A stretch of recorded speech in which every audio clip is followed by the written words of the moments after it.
Está proibida em todo o Brasil a construção de barragem igual a que se rompeu em Brumadinho.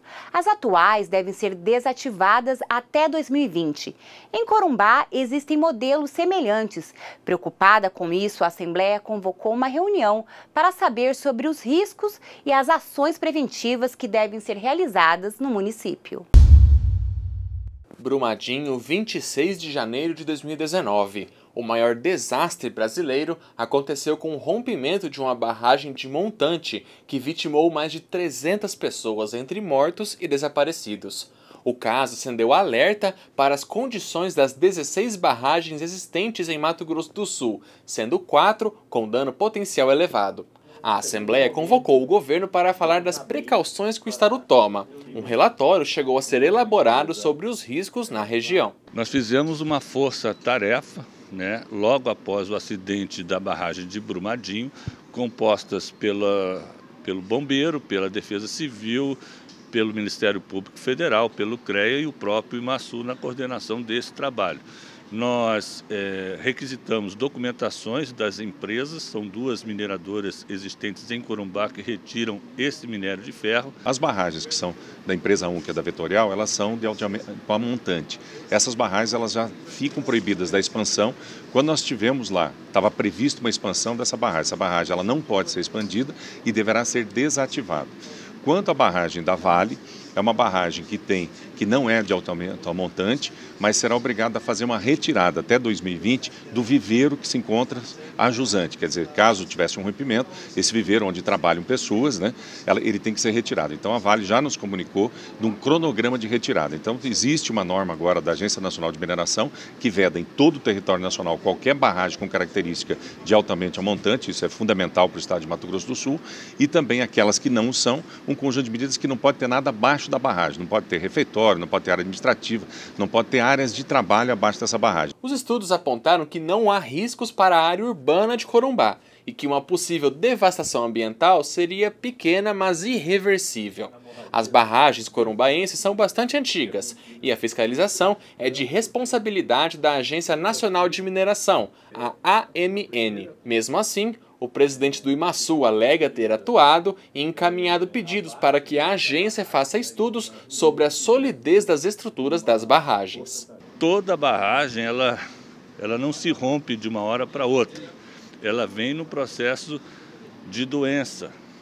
Ela não tem um infarto fulminante. Ela vem ao longo do tempo perdendo as suas condições estruturais até um determinado momento não suportar mais a pressão interna e aí então há a ruptura. O deputado Pedro Kemp, do PT, que convocou a reunião, disse que a preocupação agora é com o rico meio ambiente local e também com a segurança das pessoas. Nós precisamos discutir medidas que de fato deem segurança para a população que vive no entorno dessas barragens, mas também segurança para a proteção do meio ambiente. A Vale e a antiga MMX são as exploradoras de minério da região e repassaram dados sobre a situação das barragens. A maior é a de Gregório, com 9.300.000 metros cúbicos de rejeitos. Informaram que há especialistas em barragens atuando no local, que existe um plano de ação em caso de emergência e que há inspeção visual e por meio de equipamentos nas barragens. No entanto, não encaminhou relatórios detalhados ao IMASU quando solicitado. E que há um sistema de alerta, mas que a ativação é manual. Entre as principais preocupações dos parlamentares está a segurança dessas barragens, já que em alguma delas há elevado dano potencial. No entanto, segundo as empresas que atuam na região, o risco de um rompimento é baixo. No caso de Corumbá, nós teríamos um impacto desse rejeito numa área mais ou menos de 8 a 10 quilômetros em cada uma dessas barragens.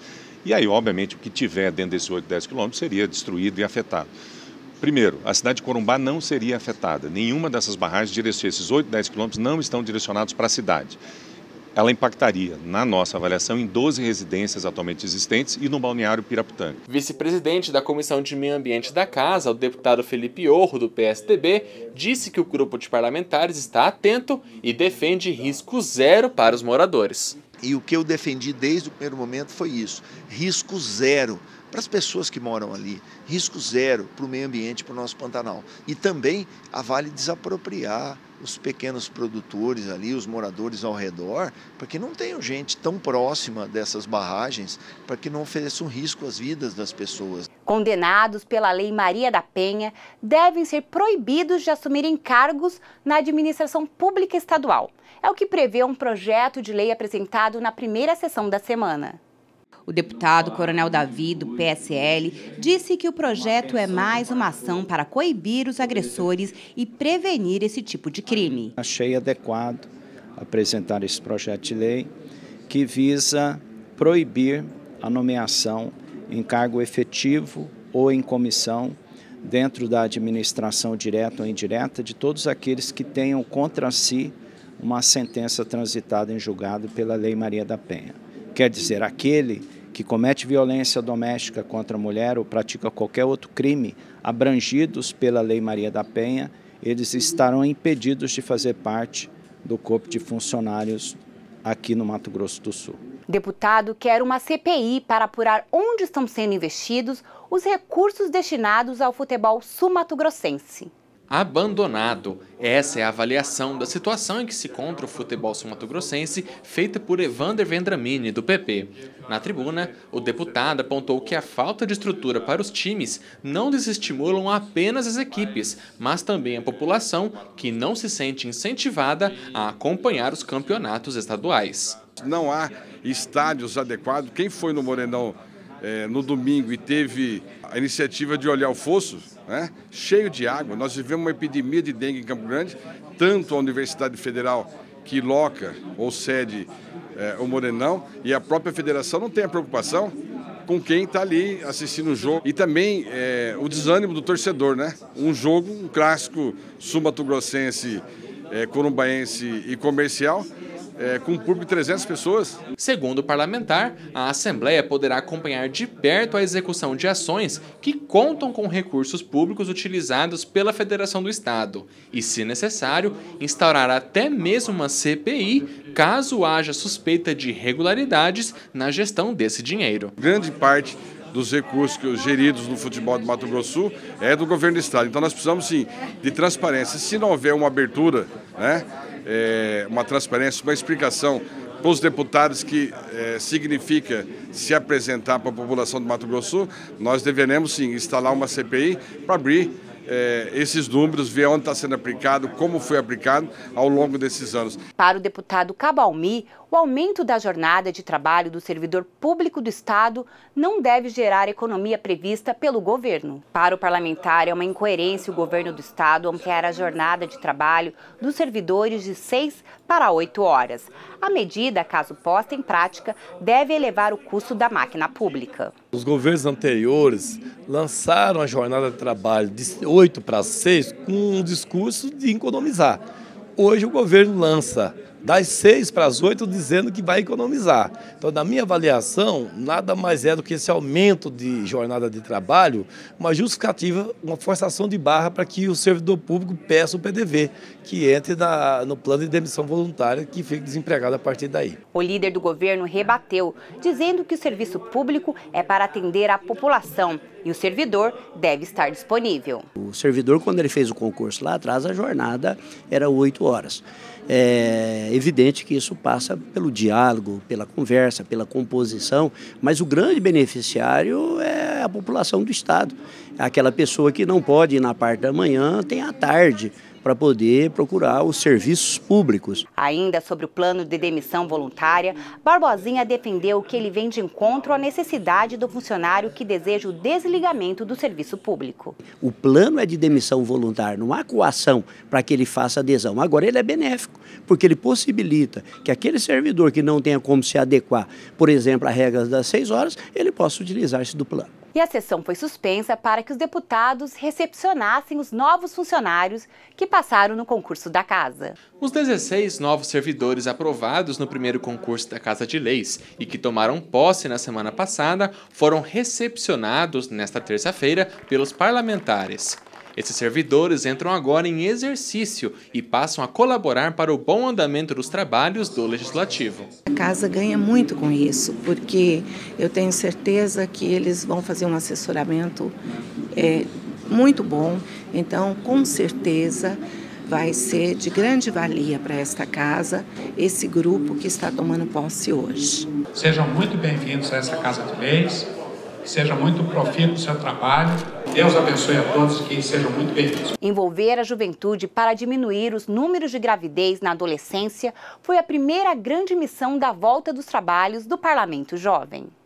E antes de dar início à primeira sessão ordinária do segundo ano de legislatura dos deputados estudantes, aconteceu a palestra da doutora em psicologia Anita Bernardes. O tema, a gestação durante a adolescência. De acordo com a Secretaria Estadual de Saúde, os números têm aumentado ano a ano. Só em 2018, 6.495 adolescentes entre 10 e 19 anos deram à luz. Para ela, não tem lugar melhor para tratar sobre o assunto do que este. Essa iniciativa, de tornar o jovem multiplicador de uma política, ela vem ao encontro do que a gente entende como atenção integral à saúde, que é envolver essa juventude e ela mesma pensar estratégias para, por exemplo, diminuir o impacto da gravidez na adolescência. Então, você conseguir ampliar uma gama de um contexto de diálogo entre todas as classes etárias, o jovem, o adolescente e o adulto, principalmente, é de suma importância para conscientizar todas as pessoas sobre o risco da doença. O deputado estudante Guilherme Santana ocupou a tribuna para falar sobre a violência doméstica. A cada 100 mulheres, 3 pessoas só, 3 mulheres só, elas fazem o BO. No primeiro ano de mandato, o deputado João Henrique, que é o parlamentar mais jovem da 11ª legislatura, fez questão de conhecer os jovens políticos. Além de falar um pouco da própria trajetória, ele levou os deputados estudantes à sala onde, antes das sessões plenárias, os parlamentares se reúnem. Quando esses jovens vêm aqui, trazem os problemas deles, nasce a vontade deles transformarem aquelas ideias, aqueles problemas ou a solução desses problemas em realidade. E eu estou aqui como advogado, como constitucionalista para ajudá-los a um dia chegar lá. Essa edição do Assembleia Notícias termina aqui, mas continue com a gente no canal 9 da NET ou acesse nossas redes sociais, de onde você estiver.